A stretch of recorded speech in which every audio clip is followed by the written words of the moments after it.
Good morning, everyone. Thank you so much for joining us today for the Schools Open Now What discussion with the Cape Women's Coalition and Cape Cod Women's Association. My name is Katri Mullally. I'm the president of the Cape Cod Women's Association, and our mission is to bring women together, whether you're in business or not, and to broaden your social and professional relationships. And we also provide education, networking, and professional development. So again, I thank you for joining us, and we are honored to have two speakers to start off our program this morning. Pam Gould, who is the superintendent of schools for Sandwich, and she has been there 5+ years. Thank you, Pam, for joining us. And also Cindy Horgan, who is the executive director of Cape Cod Children's Place in Eastham. Cindy.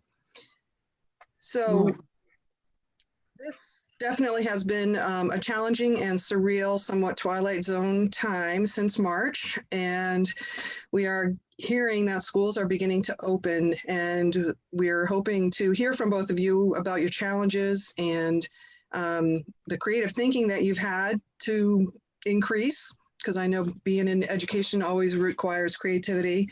So we just have a few questions, and we have some parents who will be speaking later as well from their perspective.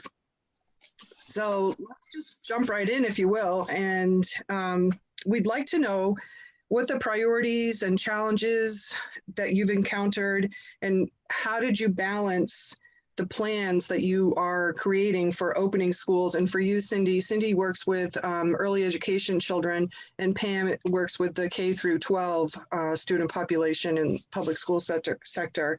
So could you both speak to that a bit about your challenges and how you had to balance everything, basically? Pam? Okay, I was going to say you because you do with the littlest ones, but I'll go first if you want. It's a challenge. There's no doubt about it. The idea that we kept looking at this, first of all, health and safety for everybody. There's no question about that. We needed to make sure that as we planned this, that people would be safe. Kids, teachers, that's a priority. That's a no-brainer. Let's put that aside for right now because that is the most important thing. But the other piece for us was this idea that if we stay remote, if the numbers are looking good and we continue, which I know is a push by a lot of people to just stay remote, what that took away was the choice for a parent.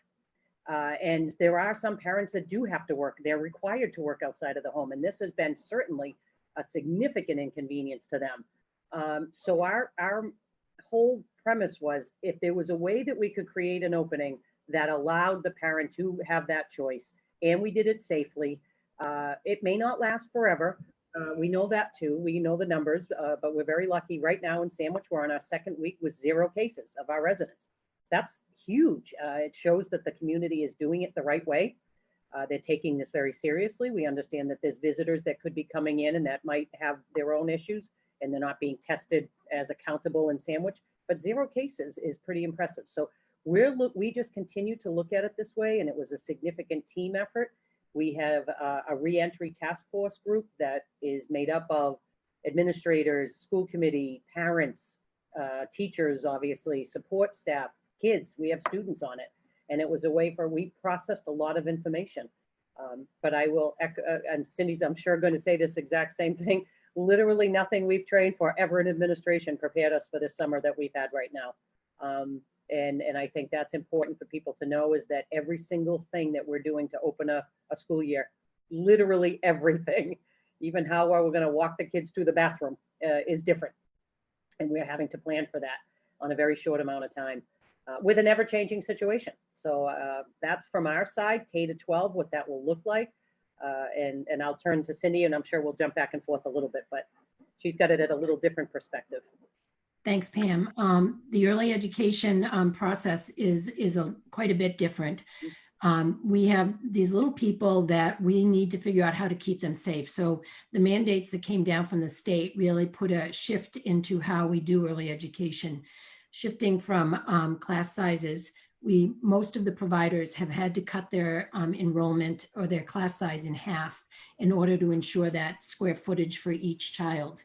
The other piece to it is the emotional toll of reopening. Safety and wellness for children and staff has to be our priority consistently. And so one of the big shifts that we made, in addition to the 27-page reopening plan that we needed to submit before we could even be licensed to reopen, provisional license, we realized that first that we needed to really connect with our teachers and allow them to be a very important part of this process. So we began early with team meetings and bringing the teachers in really to talk about the big emotions that had happened. There was a shift from being a child center early education to really maintaining the key words that we hear from those that were emergency centers is it's cleaning on steroids. And when we talk about early education, so much of that is the process, and we watch the process, and that's how children evolve. And we're asking children to go from child-centered learning life skills, such as how to cooperate with another child, to being independent in their play. And that's actually putting child development going backwards to what we want to promote. So when we were looking at this, child safety, just the way a child enters the building, I believe one of the most important parts of our early education experience is not only with the child, but the whole family.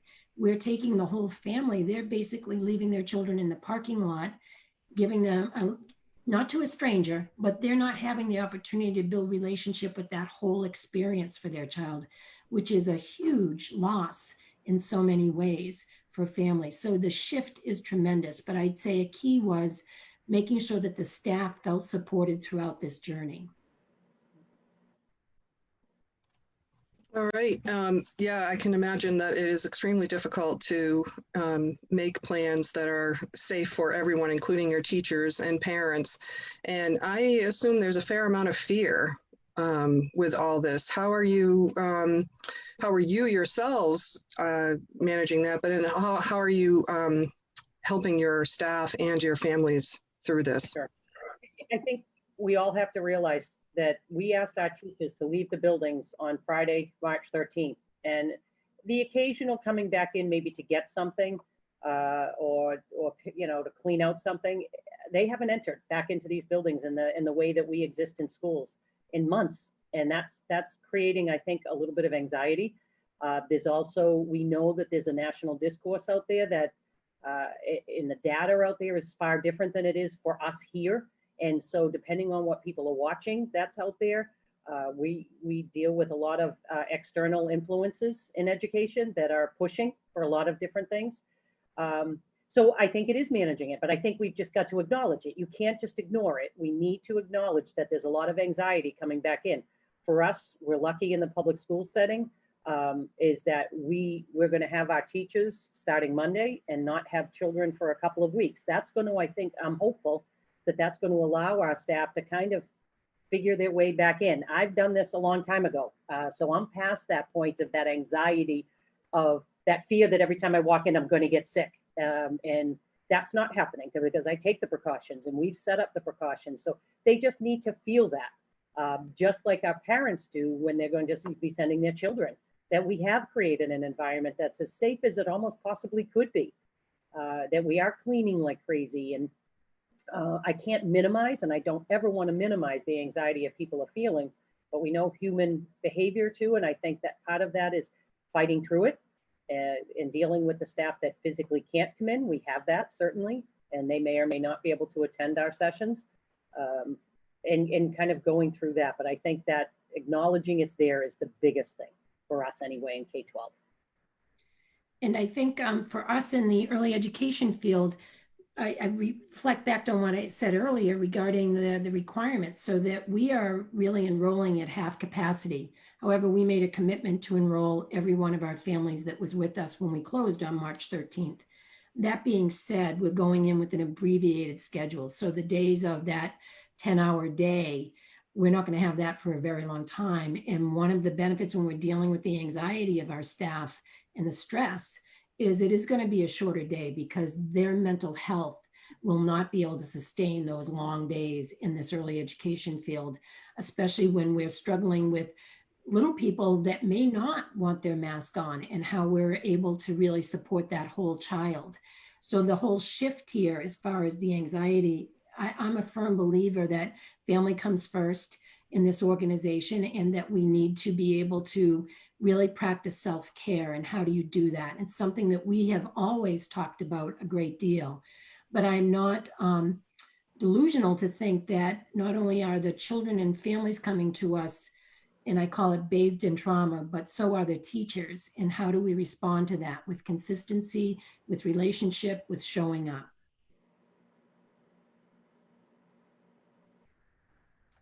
Thank you. The other item that has recently come up in the news here on Cape Cod, at least, is that some teachers are speaking out and saying that no one should come back to work until everyone is safe. And, you know, obviously that is part of the fear factor. And I'm wondering, what do you think that's going to do? Or do you think that is going to really gain some momentum, or what? It's a fair question. I want to think it won't. We've been working very well, I think, with our union. We actually have another session tonight and another one on Thursday that we're hopeful that we'll be fine to open on Monday. We do have to work through these things. I get that they need the building to be healthy. There's no question about that. So we have in Sandwich, we have spent about $200,000 on our HVAC systems this summer because we need it healthy. We knew that going in, and we've had an engineer come and look at it. I believe that we're getting the reports back now. We're in a good place. We've made the adjustments that they're requesting that we make based on the systems that we have and what they're able to do. We have 2 of our buildings that don't have air conditioning. So I cannot control. We're not going to be able to fix that before school opens. But we've done all the other things that we can possibly do. So in the sense that we've always had, you know, the stale air in a building when we start a school year, that's not going to be much different. We're on Cape Cod. It gets a little humid. But there will be plenty of airflow going through the classrooms, which is a key around COVID. We've learned that, and we will be able to have that. Our STEM and high school are in a little different situation because they are air-conditioned buildings. It's a newer system, so we're able to I'm learning an awful lot about HVAC, I'll tell you, things that I never even heard of before, MERV 13 filters. But that's an advantage. We've been able to do that. We've been able to use some of the money that's been allotted to us through the CARES Act and some of the other funds, which has been helpful to us. So I believe we're in a good place to open. I understand that not every building around our area or certainly in the state is in the same situation. So I think that's the big piece, is divorcing the national or the statewide conversation to what's really going on in your building, what you can control. I believe in Sandwich, we're in a very good place. Again, the data speaks, the metrics speak to themselves with the numbers. So I really do think that we'll be in a good place with our staff and that they will feel as comfortable as they possibly can. It's still going to be warm. We're on the Cape in September, so it'll still be warm, but I think that doesn't mean that there's not good airflow going through our buildings. So I feel pretty good about it. And I would say for the early education, much of what many of us have been doing is really stockpiling our PPE, which is going to be critical to this. And when it comes to budgets and early education programs, both home family providers as well as center-based, that's an expense that wasn't factored in there. And so the Department of Early Education and Care has been supporting programs by sending large shipments of PPE that several of us in the field have been distributing to whoever calls out for it. That's a huge part of it. I can tell you from this organization, a lot of our PPE in preparing, we were accessing chemicals and some of the products that we truly need, we can't get our hands on, in partly because some of the ingredients come from China, and we've decided that we would not play nicely, or however. I'm not going to get into that part of the conversation, but the PPE is a critical part of it. And the other part in this early education field, from an economic place, the impact on centers is huge, but many of our staff often are living in these really vulnerable dynamics. They may have an elderly parent that is also part of their equation, or they may have a child themselves that they're trying to figure out how to navigate the public school system with them. So there's many layers to this field when we talk about reopening safely. And the biggest thing we've done is to be as prepared as we can with our PPE so that everyone feels that they're well equipped entering into this. And I'm lucky in my building, we do have a new HVAC system. And so we've been checking that out as well. But when you're close to the seashore, you open up the windows and you get some really great breezes happening there. So that's one of the positives for us as an organization. All right. And you both have talked about the financial factors with a $200,000 bill on HVAC systems and with PPE, unexpected expenses for the early education centers. And this has obviously affected everybody, in the world. But what type of, you both mentioned a little bit about assistance that you've received from the state and the government. What kind of assistance did you get when developing plans for opening or getting through the last 5.5 months? So from a town's perspective, there were kind of three pots in a sense that we were working with. One is that the town received a set of money via the government with the CARES Act money. We received another smaller version of that, which was based on Title I. And a lot of us have Title I. We're not significantly huge for Title I, but we got a portion of that. And that's allowed us to, we are going to have to purchase some staff. There's some different areas that we need more custodial work.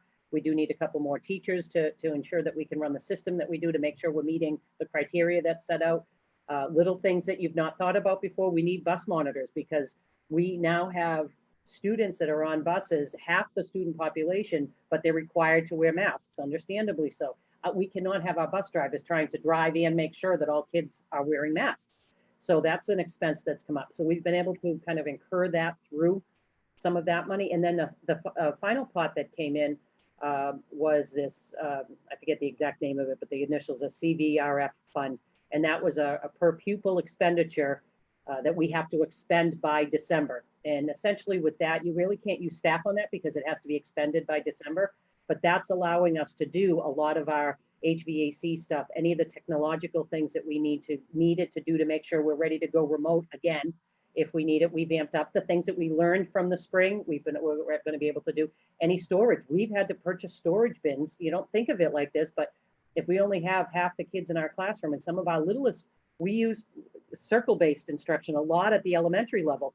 We can't really do that because they're not 5 to 6 feet away from each other. So we're storing a lot of our furniture to just get it away from the classrooms. All these things that you don't think about until you're in this. So that money is pretty much gone.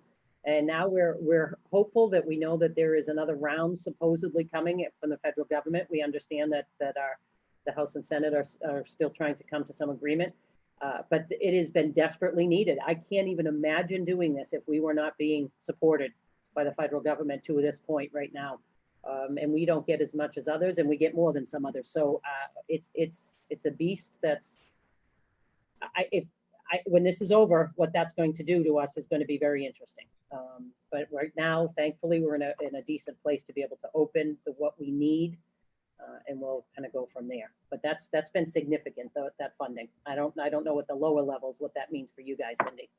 Well, it is a much different journey. So most of the early education centers and family child care providers are obviously private pay. So we've always been on the edge of the cliff is what I refer to. And now we have hit crisis mode. It is tuition based. Those that take state vouchers were able to access different funds, but basically from the Department of Early Education and Care, we got a lot of mandates without funding with it. There was some funding that came through and some of us were able to access some of the CARES Act, which helped with staffing and things like that. But the impact financially is much different. As I mentioned before, we're not on a town warrant. We're not getting funded through a tax base. We truly are fundraising as well as tuition based. And so we should be paying very close attention because we are now entering a true crisis, because centers that typically, if they ran at just right at baseline, they just existed. And now most centers, and there's a general survey, because of the change in enrollment, the expectations of PPE expenses and all of those, most centers are going to experience a loss between $8,000 to $20,000 a month, which typically that may happen in a year. There are going to be many centers that can only sustain that for just so long. And so in the institution of early education and care, we all should be paying very close attention to that we are truly in crisis, and not only from just the cost of running a program, but we have a workforce that is not respected and is not, most of which are not making a living wage. And so we're asking them to be the frontline workers, and they can't barely sustain their families themselves. So with all those different factors of the economy, the financial, the health and safety factors, you both have plans to open in the near future. Can you just speak to that for a minute, Pam? How are you, how is the public schools in Sandwich, how are they starting up? So again, the Mass Teachers Association had negotiated with the commissioner a kind of a 10-day delay in opening, which, to be quite honest, was very helpful to us too, because again, that'll allow our teachers to come in and get a little bit more settled. Typically, we only used to have 2 days before the students come in. So this will give us some good amount of time to assess the system that we've set up. Does it work? Let the teachers come in and see what's going to work, what they don't think is going to work. And then the students will come in. So what we've done is, one of our biggest priorities was trying to find a way that our K through 6, which are kids that can't just be home alone, that we could figure out a way to get them in every day. Not a lot of other districts are able to do that. So that was a priority that we put on, so that, again, those parents that do have to work have that ability to do that. So we have that at the K to 6, and our 7 to 12 is what we're calling a hybrid. So we'll split you into groups, 3 groups, for example. Group A will come in Monday, Tuesday, while Group B is remote accessing from home. So they're getting the instruction, they're seeing the teacher, they're just doing it from home, and then they'll flip on Thursday and Friday. So each student in those 2 groups will get to see their teacher live for 2 days a week. That was also a priority for us. And then Group C will be some of our high need students, some of our students on pretty significant IEPs, or some of our English language learners that need some extra and that don't have the support at home the same way that some of our other students do. So that was an opportunity for Group C. Will come in all days and get face-to-face instruction. And then what we chose to do, and I think Cindy talked about this earlier too, is a lot of the work, this is significantly different than anything our teachers were ever trained on. We were in crisis mode in March and April, and we did the best we could. And I think we did a pretty decent job in Sandwich. But there was work to improve on, and we need to make, if we have to go remote again, we need to be planned differently than we were in the spring. And so we're choosing to do Wednesdays of what we call an at-home learning day for students. So it's a little bit of an imposition on families, but the students will have been given a good amount of work. It'll be work from home, so maybe a little bit off the computer too, which is a good thing for all of us. That they will have project-based learning and things that they've been assigned by the teacher, and then the teachers will be in the district doing continued professional development that's needed, working with their colleagues to do some team work, and then also some prep work that they desperately need. Because we're going to have to be ready on a dime. We might have to go remote again. And all the work that we'll be doing on those Wednesdays will be getting us ready to do that. So we're going to try to last as long as we can. We hope the numbers stay well, but we will be prepared to go remote if we have to again. So that's kind of what we've been focusing on. And we basically, as I mentioned a couple of times, because of the requirements, we're going to be at half capacity. We've provided space for every family that was enrolled, but what we're doing is an AM session and a PM session, which one of the big parts of early education and care is we not only do that brilliant stuff of brain doctors, brain scientists, as I call ours, in the education of young children, but we also provide a really necessary, important part of the workforce and provide them with what they need for their children. And so we're not going to be meeting that. There are other centers that are able to decrease their enrollment, and their hours are at a different place. I've lost 8 teachers from our staff prior to, and we've been able to replace one of those positions during this time. So we're hobbling along in this reopening plan, but I believe what we'll be doing is really getting a good foundation of how to do this. And as we move forward, hopefully we'll expand our hours, but it'll be a while before we see a 10-hour day that supports that working family as well. And it really is about really mastering safety and wellness for both children and staff in this reopening plan. And I believe, Cindy, you said you're planning to reopen August 31st? Correct, yes. Okay, and then also Pam, the teachers are coming back next Monday. Correct. Cool. All right. Well, we are. I am so like I can't believe all that you've handled and managed, and between you know, because you both have personal lives as well, trying to manage all through that. Not And right now we don't. And sleep is overrated, I'll tell you that. well, we really appreciate it, and I think, you know, we're never in a situation all by ourselves. And what we would like to hear from you is there a way that we, the residents of Cape Cod, can support or advocate for you? What is a call to action that you can let us know about, that we can share with our networks and, you know, support you both? Yeah. For me, simple. It's truly this simple. Trust us to do what we know how to do. I know there's a lot of anxiety about there. I get emails all day from parents, and your child is your most prized possession in a sense, and I appreciate that more than anything.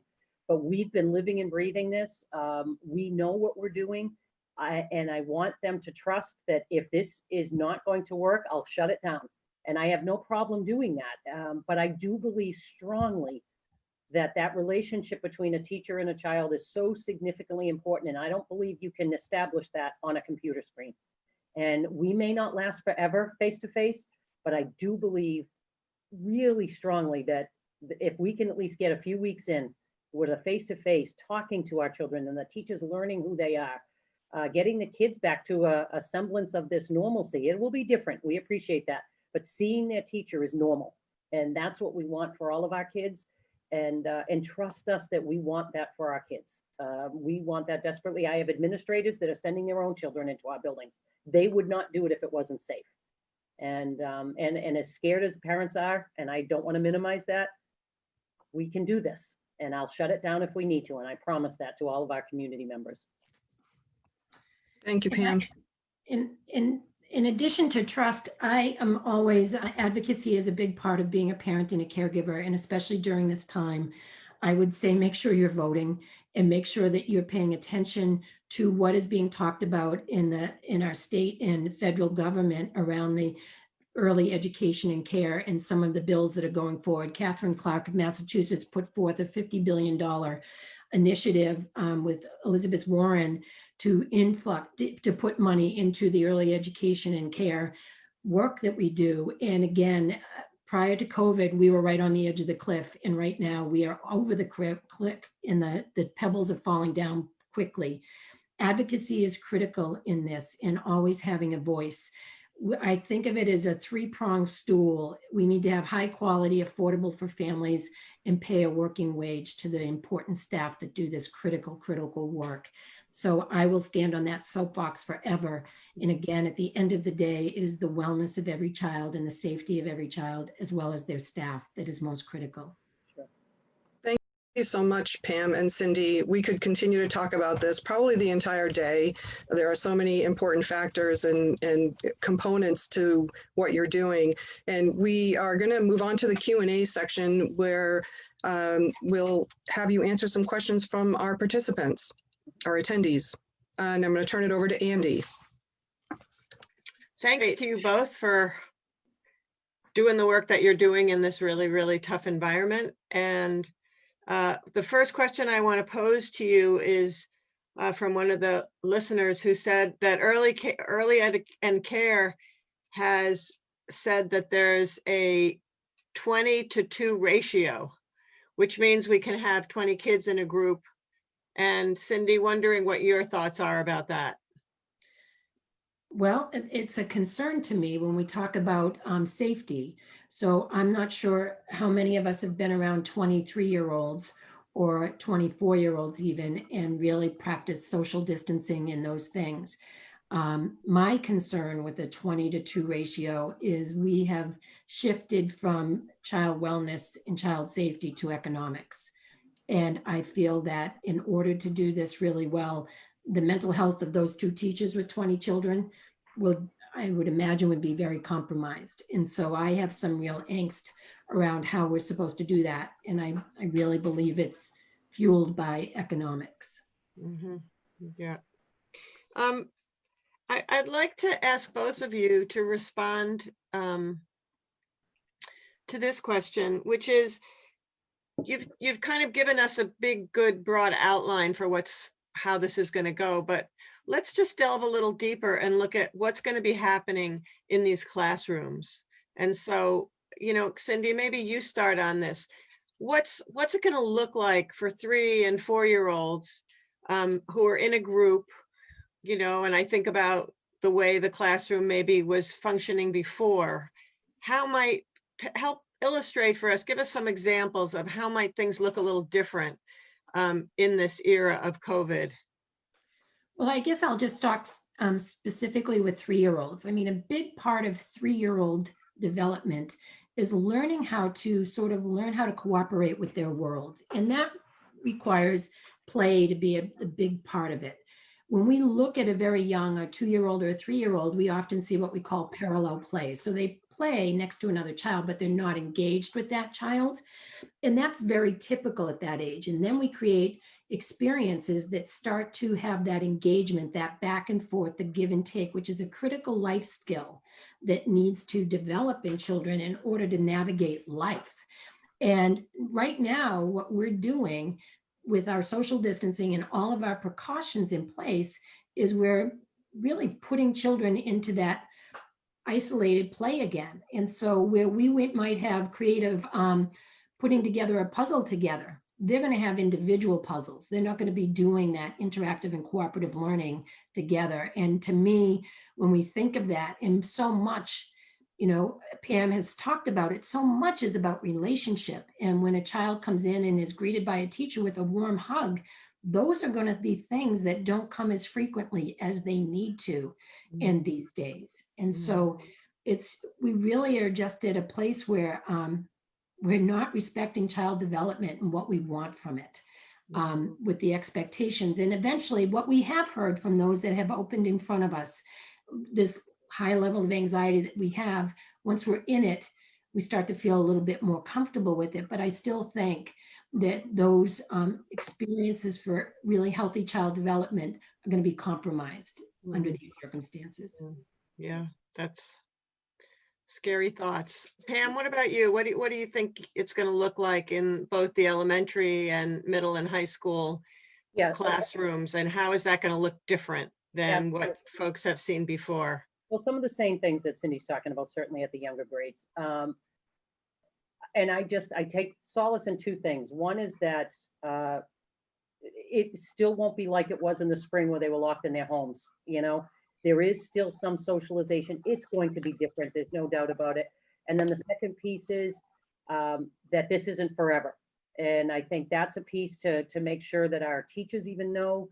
And Cindy hit it right on the head too, is that once you're in, and I think with time, I mean, there's this whole thing, and our younger, the teachers of our younger children have said the same thing. I can't hug my child. If you're both in a mask and it's not for a very long period of time, yes, you can. It's just, but they need to feel comfortable with that. They need to get back into this routine and figure this out and understand that. And then I do trust our teachers. It is going to be different. The classrooms are going to be this whole center-based learning where they're all around the table. That isn't going to be the same for a while, correct? But I do trust our teachers that they can figure out ways that are going to make it interactive with kids and kind of maneuver through this new world here for a little while. And I'm hopeful that the numbers do get better, and that as we start to round around the second half of the year, that we can start to do things a little differently. Older grades, not as hard, because they don't do it the same way. And there's a lot of teamwork that goes on. It'll just be, instead of partnering up the children or the students in a classroom, they might be partnered up on a Google Hangout or things like that. So we'll maneuver through that. And to be quite honest, there are actually some of our students at the secondary that this has actually worked out pretty well for them. They have a lot of anxiety about being in the building. Some of those kids have chosen to learn remotely because that actually is helping them. We force a lot of them to come into the building, and that's scary for them. So this has worked out for some of our kids. They actually thrived doing the remote learning back in the spring. So it's a mix. We all have different personalities and different styles.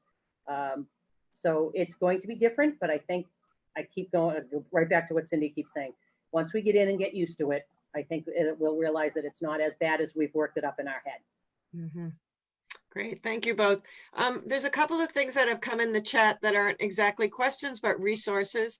I'm going to just mention them briefly and hope that we'll be able to get these up on our website. One is just suggesting folks join the Cape and Islands Common Start chapter of this coalition, commonstartma.org, and they're working on broad-based solutions to early education and childcare crisis. They have a virtual town hall on September 9th in the evening to give testimony, and there's a web address. I don't know if everybody can see this or not. So we'll make sure that that gets up. And then another participant has suggested the K-12 Science Club, and that there are going to be activities online, computer science and robotics club, which again is another resource. And so that's something for folks to know. So I just want to share those. Another comment from the chat is, first, a big thank you to both of you for all this work that you're doing. I think a lot of us listening are thinking, I'm glad we're not sitting in your seats. So the question is, how can those of us who have time to volunteer support from the outside? Is there anything that we can do to help? I think, you know, at this point here, when it comes to this work, we're really limited to how many people can be in the building. So when I think in terms of volunteers, if you have any access to PPE, bring it on. But most importantly, I think it's the advocacy piece and just being aware of, as far as volunteering, one of the biggest pieces I feel in our society is we need to have a cultural shift on being parent-friendly businesses and organizations. So if I was to ask for the bigger community, when a parent says, I can't come into work today because my child is sick, to honor that and not put them at risk of losing their job or losing pay. We need a shift in the way that we value families. And as far as volunteers, I just need everybody to get on the dance card with me and how we value children.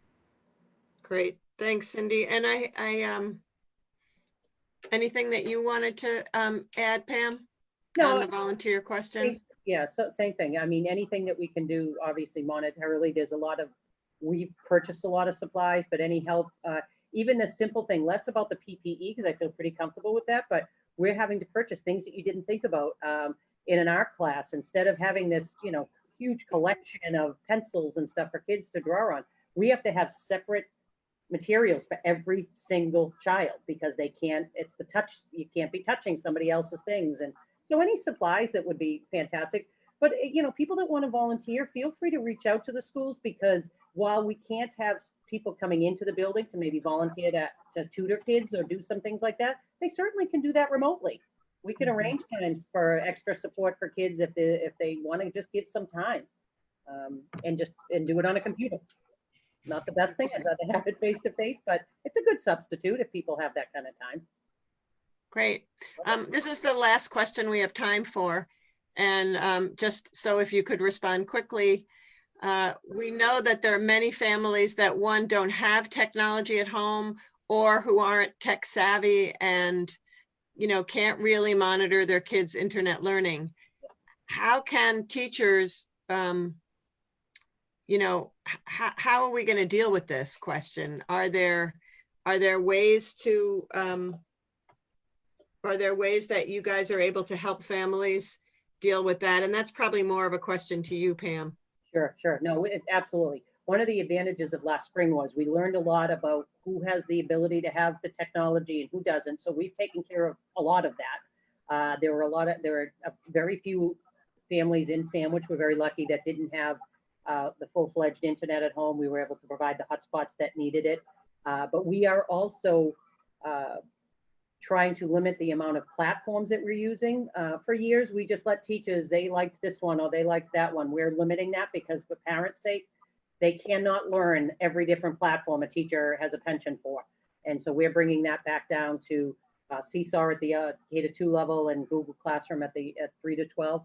And then finally, we will be producing videos for our parents to get them a little bit more tech savvy. Now it's a video you got to know how to go watch online, but once you do it, we're getting you in-depth learning about our Google platforms and where to find things. Again, we did it quickly in the spring, but we'll do it much more thoroughly right now. So that's an area that we're working on.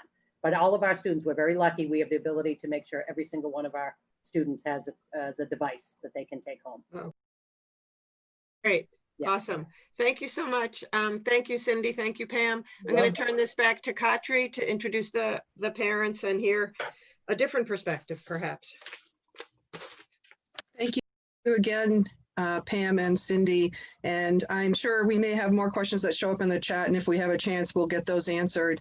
There's so much to talk about. And it just, I admire you both and really would not want to be in your shoes either.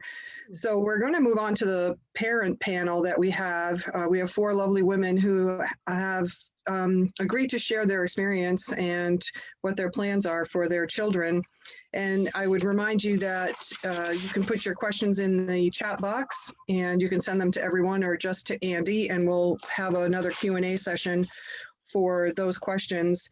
So I'm going to introduce them individually, and I think they're going to pop up on your video as we introduce them. So Rachel Devaney, she is a freelance writer and photojournalist and has a 10-year-old daughter.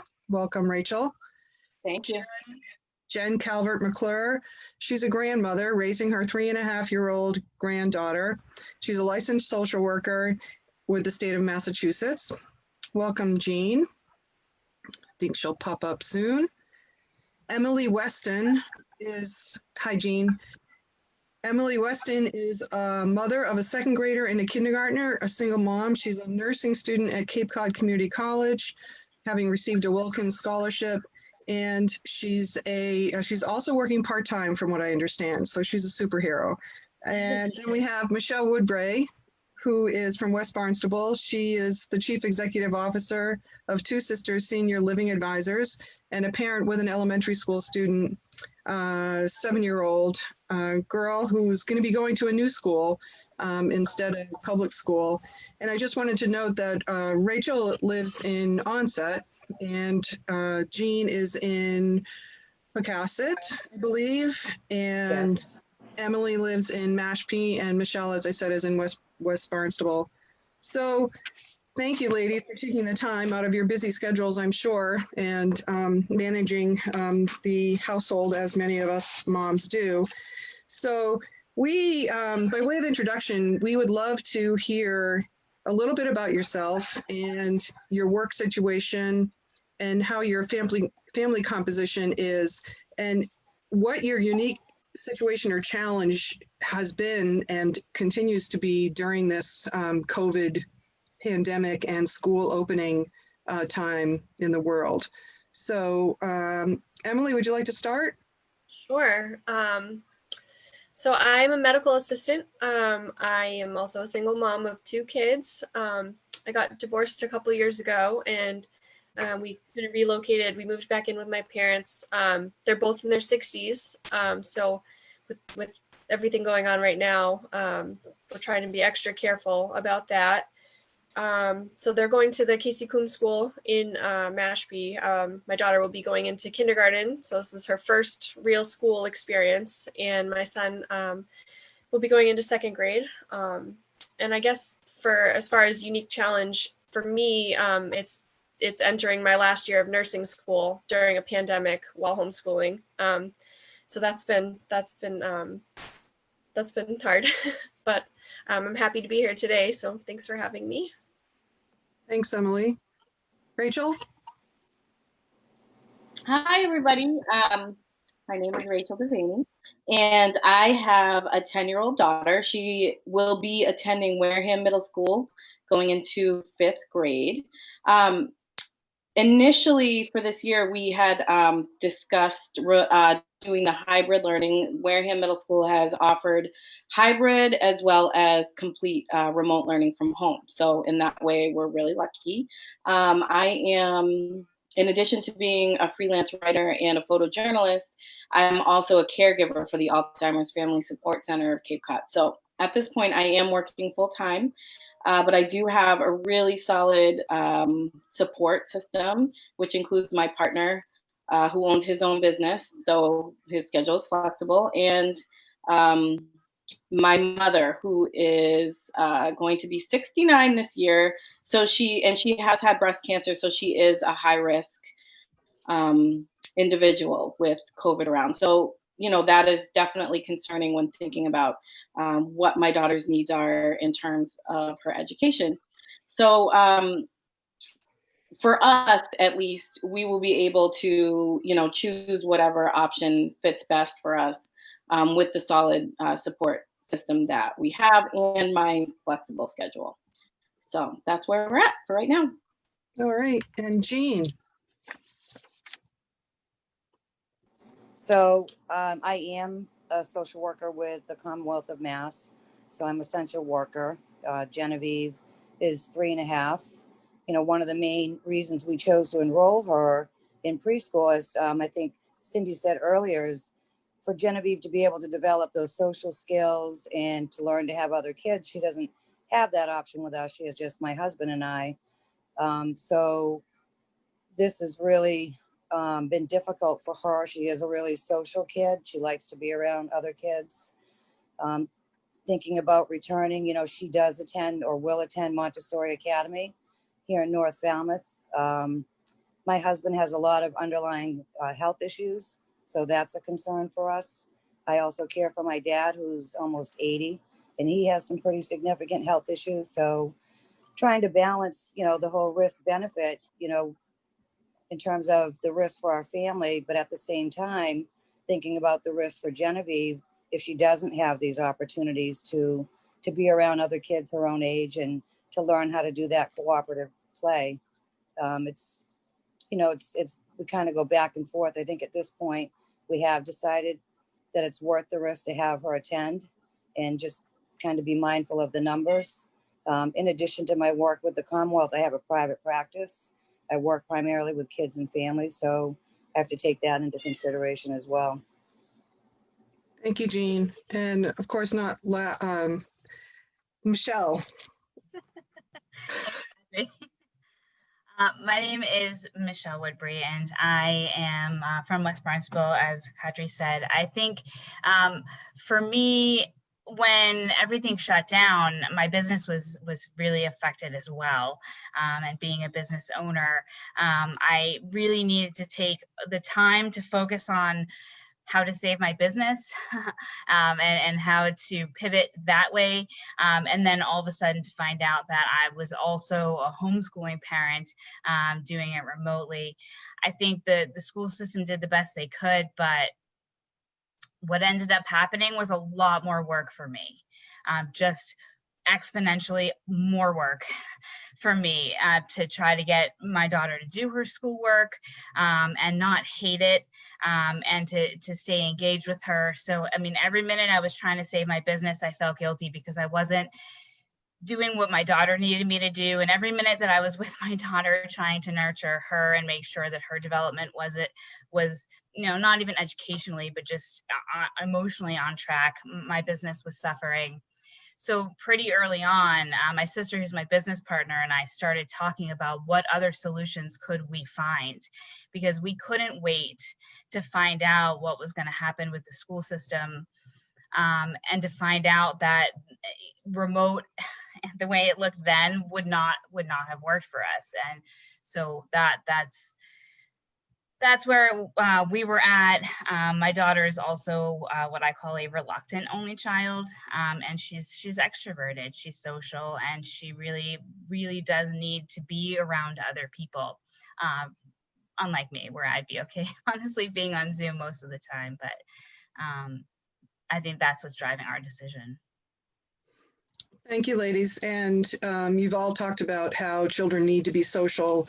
And the one thing that I want to reiterate is that we really appreciate you being here because you are the voices that we're not hearing. You know, we're not hearing from the parents who have struggled since March 13th when schools shut down and have had to become that homeschooler and a parent and a wife or a partner or a daughter and all those great things. So you are all superheroes in my book. Can you all kind of share with each other your experience since March and kind of, were you the primary caregiver and homeschooler, or, let's start with you, Emily, as far as, and then just, you guys can all unmute yourself and just talk with each other about how you handled some of those challenges and struggles. So kind of what Michelle said, for me, working on balancing the schedule between, so my daughter was in preschool last year, so it was, for her, it was kind of, she was missing out on the socialization, but I have two kids, so they were able to, get along with each other and get that socialization sort of that way. But it was hard, balancing my schedule because like my Zoom meetings for my class were at 10, which was the same time as the Zoom calls for my son. And then a half hour later where my, daughters wanted her Zoom class meeting, to try and do that with one laptop. And we were lucky enough, Mashpee Public Schools was great in making sure that we had technology. They loaned us a Chromebook for my son, but he can't do it if he's not supervised. It's too much for him to try and learn how to use a computer that in depth, and get the schoolwork done while I'm trying to do my work and on my meetings. And so, but the guilt that kind of comes with that, because a lot of times I would choose to do my schoolwork because I needed to get it done. And I'd find myself up in my son's bedroom doing homework with him at 9 o'clock. And that's tough because, he's 7, he's not supposed to be doing homework at 9 p.m. So that was hard for us. I definitely agree with everything you're saying, Emily. I have the same issues trying to get my daughter onto her Zoom meetings and getting her schoolwork done early in the morning so that we didn't have to deal with it for the rest of the day. And I was the primary teacher. I was lucky though that Wareham also provided a Chromebook, and her 2 primary teachers touched base with her every single day, which was incredibly fortunate for me. And, even if she had trouble with her math work, they could do a one-on-one conference call and they were willing to do that. I don't think everybody had that experience though. One thing I will say that since March, I did relent and I enrolled my daughter in a sailing and swimming program in Hyannis. And it went well. There were only 4 children in her group and each person had their own boat so that they didn't have to, mix with anybody else. But this past week, one of the instructors popped up COVID positive, and every single child within the Hyannis program and their parents and all of the elders that lived within their homes had to get tested for COVID. And having a child be tested for COVID at 10 years old was absolutely traumatic. She lost her, it just was absolutely awful. And that experience has now influenced me. I was going to do the hybrid, but now I'm going to be doing full remote learning at home because I'm unwilling to take that risk again. Fortunately, we all came up negative, but it could have been catastrophic. And just having her just even do the test was too much. And I won't ever put her through that again. So that, in that way, that was tough. I have to say we have a similar thing going on here. My 5-year-old just got tested on Friday because they've been playing with the neighbors, and we went to a very, very small outdoor birthday party. And now I don't know if you can hear it in my voice, but I'm congested and sore throat. So she was tested. We're sitting here waiting for results right now, and that's honestly solidified my choices too. It's terrible. The anxiety is just, it's real bad. Right. I can't even imagine having to have Genevieve tested. She gets really serious nosebleeds and they're going to have to do some cauterization. And I can't even imagine her having to go through that. We At my job, we're tested every other week. And, you know, I think I have my 6th test coming up tomorrow. And fortunately, you know, obviously it's always been negative. I can't imagine her having to go through that, what that would be like. Right. I Right. feel, Yeah, go ahead. I feel like I'm a little nervous because, well, so I sent my daughter to summer camp, which ended this past Friday. There were 4 sessions and they did it very differently. It was a camp in Marston's Mills. They did it very differently than most summers. And she was in a group of 10 kids with the same 2 counselors, and I didn't interact or whatever. But like every summer we get a summer cold. That's just what happens. There's a summer cold. And I was like, I was waiting for it. Like, what week are we going to miss this summer? And it didn't happen. You know, knock on wood, it's complete. But I feel like we need some of that. Like, we need to expose our immune systems to some things to keep them being built up. And so my fear there, in addition to my complete inability to be a homeschool parent, even with the best possible support on the other end, I think that I want to take a risk. I want to take a managed little bit of a risk and allow her to be exposed to some, again, controlled risk as best we can. But even as I say that, I have parents who are older and are in a senior living community that is still sort of on lockdown. And they're still, I mean, it's a very difficult thing to be in, and even disagreeing with myself sometimes. But I think I'm not alone, and a lot of us disagree with ourselves many times a day. Yeah. Right. I tend to agree to a certain degree. I'm less concerned about my daughter and I contracting COVID than I am my daughter or I passing it on to my mother. Yes.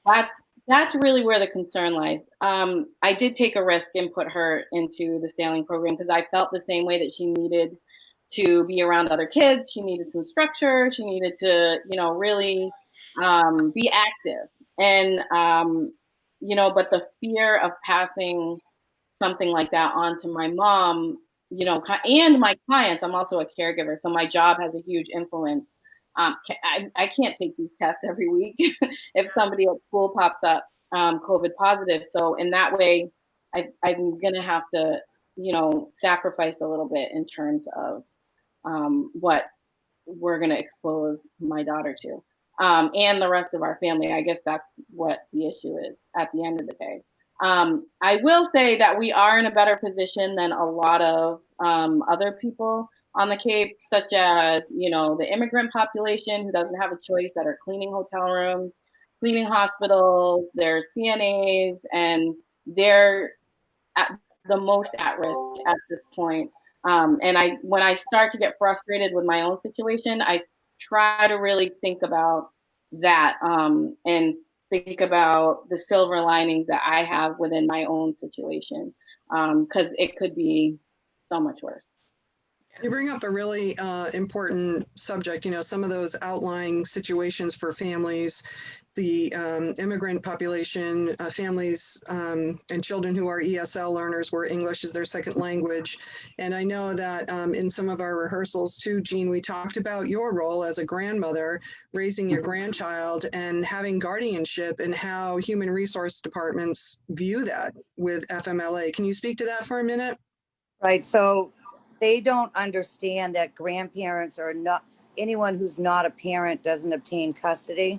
And unfortunately, my experience and many other grandparents' experience has been when they try to apply for things like FMLA benefits or health insurance or anything like that, human resources response is, well, you have to obtain custody.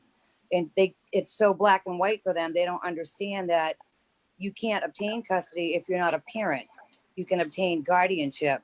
And so that's an ongoing battle, when you have to be home with a little one because the school is closed, or if she is sick. Genevieve does have asthma and some other health issues, and so that's a concern too. And so how do you balance that? And when you consider the fact that about 55%, or more of grandmothers that are raising their grandkids are in the workplace.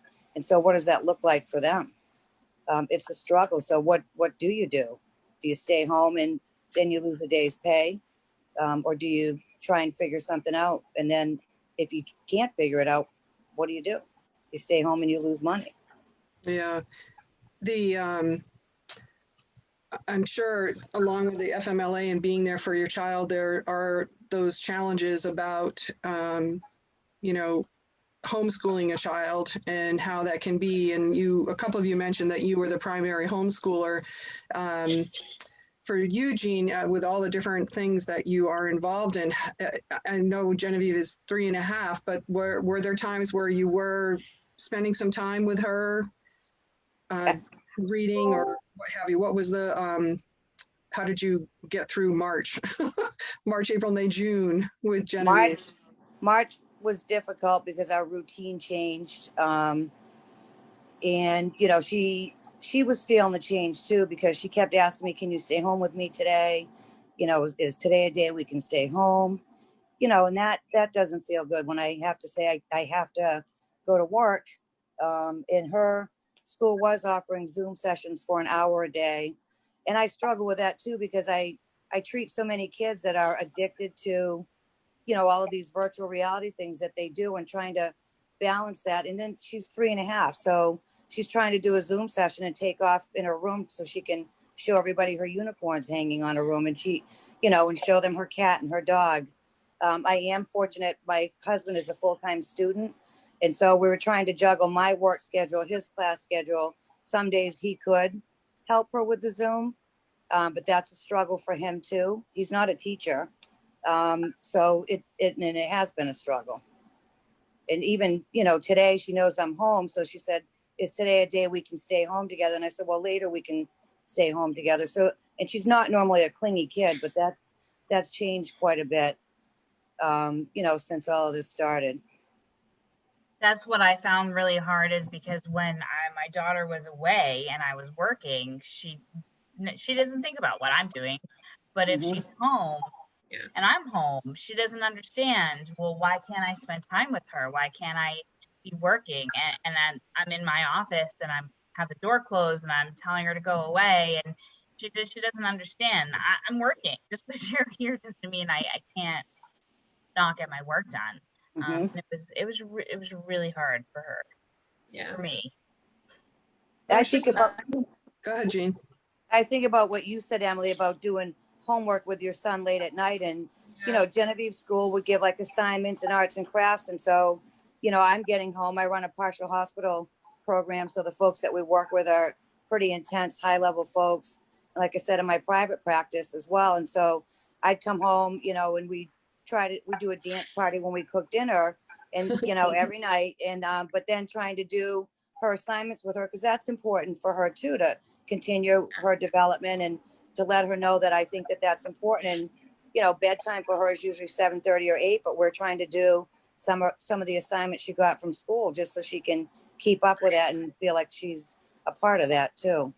And trying to balance the, you want to get the academics done, but you don't want to make home such a stressful environment for everyone. You want to, you want to be there for the fun things too. You don't want to let all that go. So what we ended up doing here was I really learned to pick my battles, and bedtime just went out the window, because I think some nights they really, really needed to lie there with me and kind of get their feelings out too, because the anxiety that we were feeling, they were feeling too, but they don't know where to put it. They don't understand it the same way that, we know it'll pass. We know how to keep ourselves safe for the most part. So I think that was kind of a good thing to come out of it for me anyway, was I learned to be a lot more patient. And I think communication between myself and my kids now is on a different level than it was when we started. You bring up an interesting point. Sorry, go ahead, Michelle. I was going to say, like, that's one of the things that became more prominent for us through this, is that at least for my daughter, trying to reconcile what this is, and her parents, me and my husband, have polar opposite political views, like very, very opposite. And it's difficult because she needs to develop the critical thinking skills to be able to come to her own conclusion. Sure, I want to push her and make her believe what I believe, but I can't do that. And the more, you know, and she needs to come to her own conclusions. And so the decision that we made to put our daughter in an alternative education school in Quincy, for us, the commute is not that much of a hindrance considering the benefit that we're going to get. It's a very small school that really does instill, there's not grades or homework, one of those, but they're looking at really instilling those critical thinking skills so that she can learn to navigate this difficult world as best she can. And I don't feel equipped to provide that for her. And I really didn't feel, and I don't feel that the public school system right now is, especially considering what she's hearing coming from one side and what she's hearing coming from the other. Interesting points. I admire all four of you for all that you've been going through, and you know, the decisions that you've had to make are not easy. And so, as I said earlier, you know, women need to stick together and we need to support each other, and we can all make it through this. Like Pam Gould said, this is not a forever thing. And before we move on to the Q&A, I would love to hear from each one of you how we here on Cape Cod can support you or advocate for you. Is there something in particular that we can do as like a call to, what's the call to action that we can do to support you? Rachel, would you like to start? Sure, yeah. One thing that I did want to say is that this situation has kind of forced everybody to look at school in general and what that looks like. And I think not in every instance, but in many instances, we have lost our just being in touch with community and helping each other in different ways. And also, I think we often forget about the people that are struggling the most. And I think we really just need to, you know, come together and start tutoring groups and, you know, figure out who excels in what and what our children need. And one thing, I'm indigenous from El Salvador. I was born there in 1978, and I'm Pipil Indian, which is a subset of the Aztec Nation. So I'm involved with a group called the Eastern Woodlands Rematriation Collective.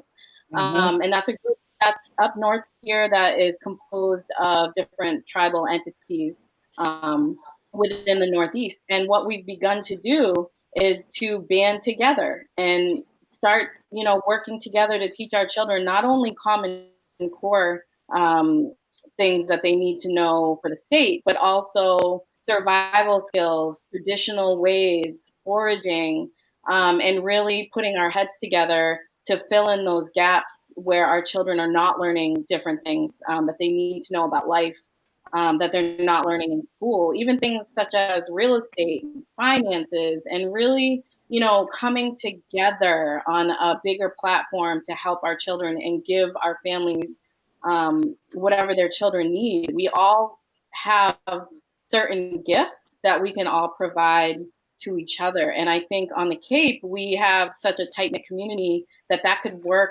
across, you know, all kinds of different levels, as long as we can pull together and begin to understand our differences instead of pushing each other away and continuing to divide. Thank you, Rachel. Michelle?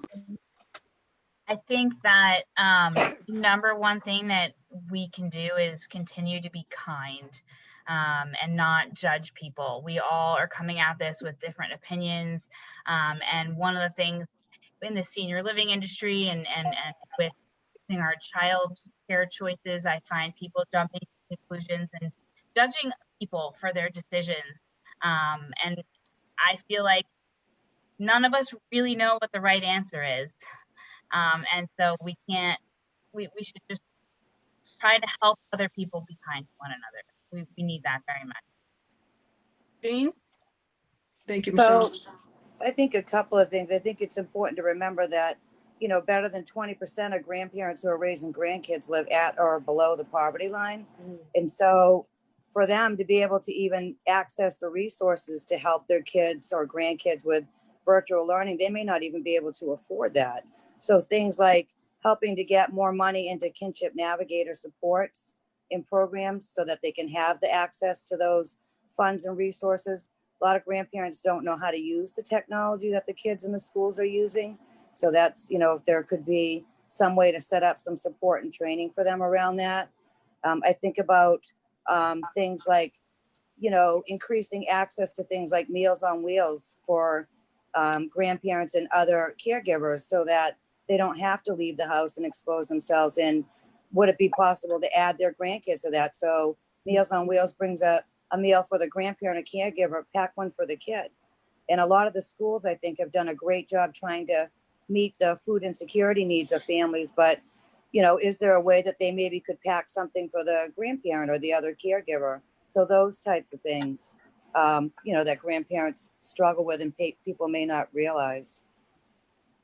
Wow, that's you've hit on so many other topics that we could spend another session on. So, wow, thank you, Jean. And Emily, what do you think? My biggest concern for both my children and myself and other moms kind of going through all of this is mental health. I think that we are going to really need to focus on our kids and teaching them better coping strategies, because I know for myself, I tend to be an anxious person regardless. Throw me into the mix of being a homeschool teacher, student, single mom, and it's just been hard. And access to mental health care is really difficult, like more difficult than I think people understand. That, and I also think, speaking to the parents who are choosing to keep their kids home for remote learning, I think maybe setting up small groups of, similar aged children, maybe once a week, once a month, just so that they have someone to talk to who's going through what they're going through. Because you can talk to your mom all you want, but it's nice for kids to have someone to relate to. So maybe something along those lines. Those are all like amazing and definitely areas where we're lacking here on Cape Cod. So I appreciate you sharing those, and we'll hear them again at the close of the program with Sue Rohrbeck. So I'm going to turn it over now to Andy for Q&A. And thank you so much again, ladies, for taking the time to talk with us. I have chills with being here with you, seriously, and I really appreciate you taking the time. So off to you, Andy. Okay. Thanks to all of you, each of you. That was really powerful stuff. And let me just pick up on Emily's last comment and ask if any of you have done any kind of, or know of any learning pods where you're maybe using, your kids are using remote learning together. And I know I've read about that in the paper and whatever in other communities. And I don't know if any of you have had any of that happen in your communities. And also I'll ask that of, because this is now Q&A on everything, I'll also ask that of Pam, if there's any of that going on in Sandwich that they know about. So anybody have any comments on that? Setting up learning support pods? Officially, no. But I do have a couple other moms with children similar age to mine that I've been kind of bouncing back and forth with, but the idea of perhaps creating something like that, but officially nothing here. All right, what I mentioned before with the Eastern Woodlands Rematriation Collective is that we're trying to do learning pods as well, but same as what Emily said, it's an idea right now, and we're trying to put things in place over the next year, where if something like this happens in the future, we have resources to fall back on. And learning pods is definitely something that's in the works, at least within different tribal communities from the Northeast. Great. Thanks, Rachel. that's what we set out. My sister and I sort of set out to try to form. Like, wouldn't it be cool if we could find a couple of other moms that were on the South Shore? Now I can work. I have an office here in my home, but I can work from her home too. And we looked for some other parents. This was before the term pod started becoming a thing, and that's when we stumbled upon this school. So technically, that's what we're doing. There's a group of 10 kids. And their ages 4 to 10, and they're going to be going to school together. They have a teacher. It did just officially become a school, so it's not a homeschool pod, but it could have been. It was right on the line. If they weren't approved at school, we would have been registered as a homeschool pod. That would have been a little bit more work on my part, I understand, but I've only committed to this program. I mean, I would for a year, mainly because of the commute. I would like to see the formation of things like this closer to the Cape, where I won't necessarily commute to Quincy every day, but that is the concept that we've chosen for my family. Great. Any other comments from anyone on that question? So grandparents raising grandchildren is a group that, Bev has put together, and that they have a lot of great resources for grandparents and grandkids as well. Great, thank you. And Bev, I don't know if Maggie can unmute you so you can share about the CFCE and how they're connecting families and kids. So Maggie, if you can unmute Bev Costa-Ciavola, she can speak to that. I don't know if you can. Hi. So actually, Cindy could probably speak to this better than I can. But the CFCE's Coordinated Family Community Engagement, there's one in every area. So Cindy's organization sort of covers from Barnstable, I believe, down through Provincetown. Here on the Upper Cape, we have the Coalition for Children, which does Falmouth and Mashpee. And then you have Lauren Malillo in Sandwich. And I'm blanking on the woman's name in Bourne right now. But what they've been doing tons of online activities for younger children, things for parents to get their kids involved with.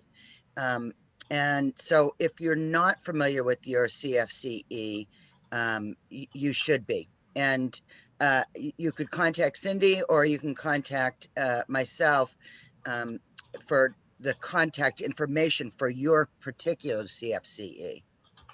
Great, thank you, Bev. Pam, I think I might have cut you off and around the pod issue, you had something to share? You're fine, you're fine. I have heard, I did catch wind of a few parents that have talked about it in Sandwich, and I know there's a private Facebook group that has been started with parents that are choosing the remote and potentially looking at that. I caught wind of that. I haven't had actual conversations with anybody, but I do know that there is something that some parents are looking at. More for the socialization. So I have a question for everyone. I'm just thinking this, my notes or my subtext, of this conversation has been about balancing the risks and the benefits, and also sort of work and children and the balance between the two. But and the stress and the anxiety and the fear and the trauma.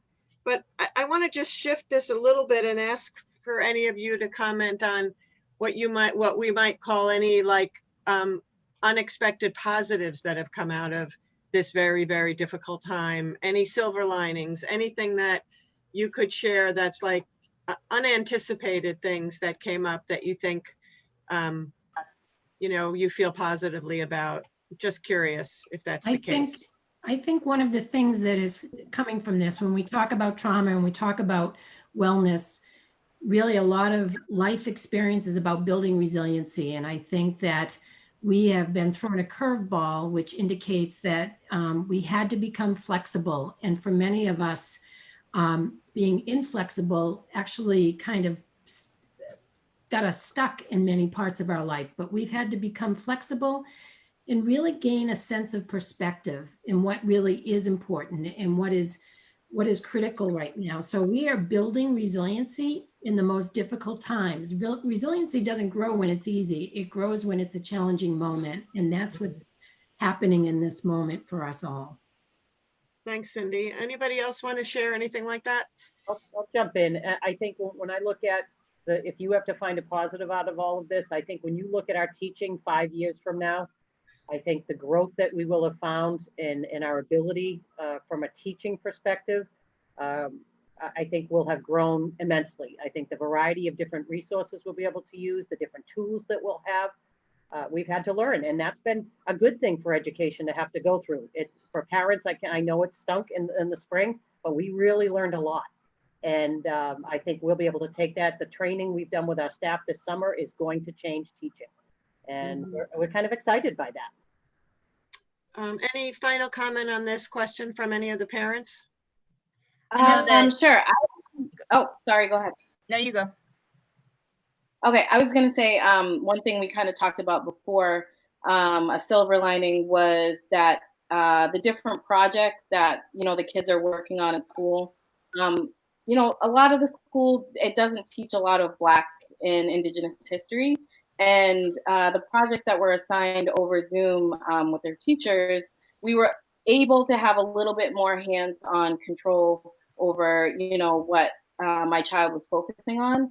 And we were able to talk about, different Black leaders, not only within our own communities, but also, on a broader level, the civil rights movement. We were able to talk about African history, about, West Indian history, and also Wampanoag history, because we are a Wampanoag household. So, that having that a little bit more control over what she was learning was actually a silver lining and something that we were able to bond over. And it also empowered my child, who is a Black child. And that was awesome. So that was a really good thing for us. Thank you. I'm going to have to close the questions right now. So that was a really great last comment, really inspired me. So thank you, Rachel. Thanks to all of you. And I'm going to, I think, turn it over to Sue Rohrbach, the chair of the Cape Women's Coalition, to close us out. Okay, excuse me. I have figured out how to, there we go. So hi, I'm Sue Rohrbach, and I'm the chair of the Cape Women's Coalition. I just want to thank everybody. I'm going to start with Katri Mullally and the Cape Cod Women's Association for partnering with us on this this morning's event. Thank you especially to our speakers, Pam and Cindy, Jean, Rachel, Michelle, and Emily. Just, you were fantastic. And I feel like I understand this whole issue so much better from a lot of different points of view. So thank you. And also thank you to Maggie French, Andy Genser, and Courtney Butler for being our technological people. Also this will, the program will be on our website, on the Cape Women's Coalition website, and Katri, I'm guessing it will be on the Cape Cod Women's Association website. So if you think that if you have friends that you think might be interested, they can access it there. The Cape Women's Coalition is an organization that focuses on women on the Cape. We work to try to get people more involved in civic life on the Cape, from running for office to going to town meeting to working on an issue that is important to you. And to that end, we have a monthly, or we used to have monthly breakfasts. Now we have Zoom events like this, and we have an annual International Women's Day breakfast. So check out our website. You're all, welcome at any of our events. The Cape Cod Women's Association is going to have a follow-up to this event on the 15th of September from 9 to 10:30. There'll be more information about that on both of our websites. And the Cape Women's Coalition next event is on October 15th from 9 to 10:30, and it's on food insecurity. which interestingly enough came up during the discussion today. So I just wanted to go over some of the action steps that people have mentioned.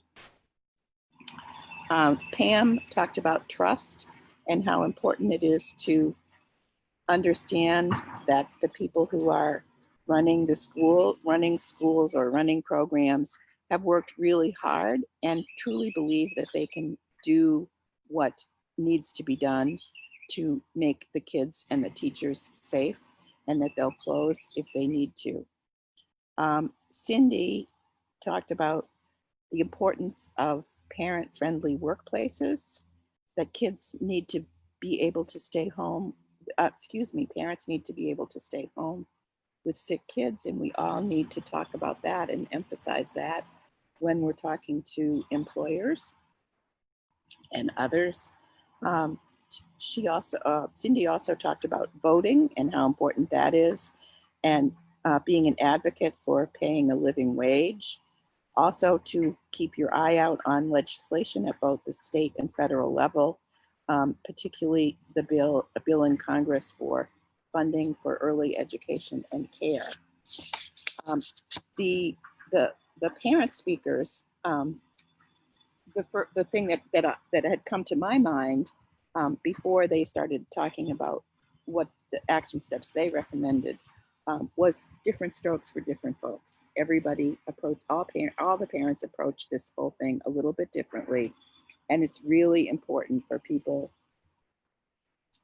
to understand that and to, support parents in their whatever decisions they make for their kids.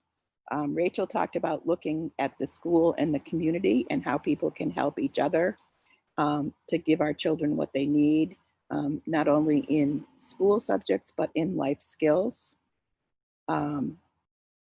Michelle talked about continuing to be kind and not judging people for their choices, which goes back to different strokes for different folks. Jean talked about how 20% of grandparents raising grandchildren are at or below the poverty line. And so those people need more in the way of kinship supports and training. Food insecurity is an important issue for those people. And Emily talked about mental health and how we'll have to focus on our kids and helping them learn coping strategies and work on better access to mental health. And the need for small groups of children for home and for homeschoolers, learning pods. So there are resources out there. Let's all try to get as much of that information out to as many people as possible. And just in closing, there will be positives as we look back. And one of them is that this whole COVID-19 pandemic and children and schools and parents have brought so many issues to the fore that are really important and need to be at the top of our list for things that need to be done. So thank you to all, and we'll see you again, we hope. This is Maggie. I just want to put at the last screen are some of the resources that were discussed today and links to them. These will also be on our website. So just so that you have them showing up on the screen before you leave. Thank you for joining us. Sue, anything else? That's it. Thanks everybody for coming. It was a great program. And thank you to all of our presenters. Thank you.